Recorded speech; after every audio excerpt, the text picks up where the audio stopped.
قدام تھامے ہوتے، پکا اگر ہوتے تو بتاؤ کبھی امام حسین سے نماز قضا ہوئی تھی؟ امام حسین نے کبھی ناجائز مال کھایا ہے؟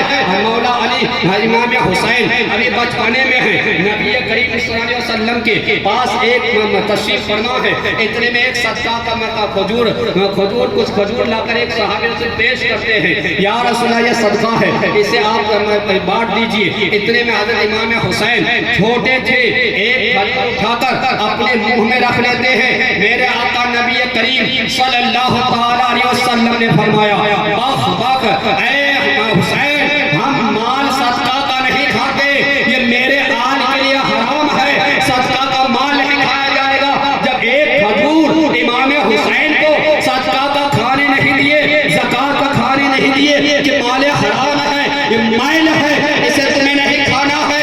آج امام حسین کا نام لے لے کر انسان ہے جو اپنی زبان سے جھوٹ بولتے ہیں، کہتے امام حسین کے ماننے والے ہیں، اپنی زبان سے ناجائز الفاظ نکالتے ہیں، کہتے امام حسین کے نقش قدم پر چل رہے ہیں۔ امام حسین کے نقش قدم پر چلنے والا سچا وہی ہوگا جو ان کے نقش قدم پر چل رہا ہے، جو ان کی تعلیمات پر عمل کر رہا ہے، جو ان کی سیرت پر عمل کر رہا ہے، ان کے کیریکٹر پر عمل کر رہا ہے، ان کے بتائے دین پہ عمل کر رہا ہے۔ اس لیے چاہنے والے، اس لیے محترم حضرات، ضرورت اس بات کی ہے سال میں ایک بار محفل منعقد کر لینا، سال میں ایک بار ان کے نام پہ فاتحہ کر دینا، ان کے نام پہ ایصال ثواب کر دینا، سال میں مجلس قائم کر لینا، یہ مسلمانوں کی کامیابی نہیں ہے۔ کامیابی یہ ہے کہ 12 مہینہ امام حسین کا نقش ہمارے ذہن پہ ہونی چاہیے، ان کی سیرت ہمارے ذہن میں ہونا چاہیے، ان کا کردار ہمارے ذہن میں ہونا چاہیے، ان کی تعلیمات ہمارے ذہن میں ہونا چاہیے،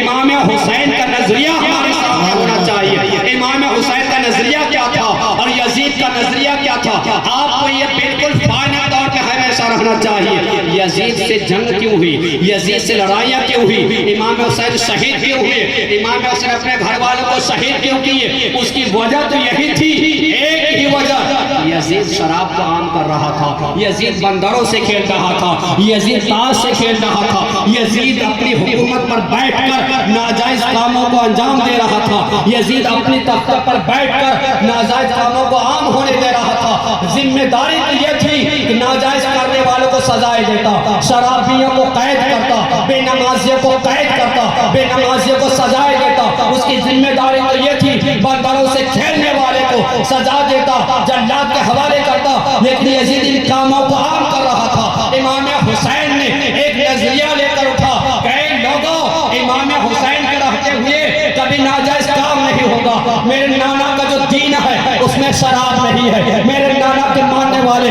کبھی شراب نہیں پیئیں گے، جوا نہیں کھیلیں گے، بندروں سے نہیں کھیلیں گے، تاش نہیں کھیلیں گے، جھوٹ نہیں بولیں گے، چوری نہیں کریں گے، دوسرے کا مال نہیں غصب کریں گے۔ لیکن یزید کے نظریہ کے خلاف امام حسین نے ایک سچا، ایک پکا قرآنی نظریہ دیا اور اعلان کیا کہ میرا ماننے والا وہی ہوگا جو میرے نظریہ کو مانے گا، میری تعلیمات پر عمل کرے گا۔ اس لیے محترم حضرات، ضروری یہ ہے سال میں ایک بار محفل منعقد کرنے سے یہ کامیابی نہیں ہوتی۔ آپ اپنا محاسبہ کیجئے، امام حسین کا سجدہ کربلا میں نہیں چھوٹا، آخری وقت بھی سجدے میں سر کٹائے، کیوں؟ اسی وجہ سے بتانا چاہ رہے تھے اے لوگوں تم جس حال میں بھی رہو میرا سجدہ نہ چھوڑنا، اللہ کی بارگاہ میں جھکو گے اللہ تمہیں بلند کرے گا۔ لیکن سوچو امام حسین کے مجلس میں آئے ہو، عشاء کی دنیا نماز پڑھ کے آئے ہو، امام حسین راضی ہوں گے، امام حسین خوش ہوں گے، امام حسین کا فیض ملے گا، امام حسین کا فیضان ملے گا۔ ایسا کو جو امام حسین کے سجدہ کے خلاف یزیدی نظریہ پر عمل کرے، یزیدی کردار پر عمل کرے، یزید کی تعلیمات پر عمل کرے اور کہے کہ میں علی کا ماننے والا ہوں، میں حسین کا ماننے والا ہوں، وہ جھوٹا ہے، وہ جھوٹا ہے۔ امام حسین نہ اس سے آج راضی ہے نہ میدان محشر میں راضی ہوگا، راضی اسی سے جو علی کا نام لے کر علی کی سنت پر عمل کرے، اسی سے راضی ہوگا جو امام حسین کے نام لے کر امام حسین کی تعلیمات پر عمل کرے، امام حسین کا نام لے کر ان کے نقش قدم پر چلے۔ لیکن محفل میں آئے ہیں خود ان کو راضی کر کے نہیں، ان کو راضی کر کے نہیں تو کہاں سے ہم کامیاب ہوں گے؟ ہرگز کامیاب نہیں ہو سکتے۔ کامیابی کا ضمانت یہ ہے کہ امام حسین نے جو نظریہ ہمارے آپ کے سامنے پیش کیا ہے، سچا پکا صاف ستھرا قرآن کا نظریہ، اور نبی کریم صلی اللہ علیہ وسلم نے فرمایا تمہارے اندر دو چیز چھوڑتا ہوں، ایک قرآن اور دوسرا تمہارے اہل بیت اطہار کا کردار۔ تمہیں قرآن مضبوطی سے تھامنا کس لیے؟ قانون لینے کے لیے، کیا حلال ہے کیا حرام ہے، کس چیز ہم پر فرض ہے، کس پہ ہمیں عمل کرنا ہے، اس کے لیے قرآن عمل کیسے کرو گے؟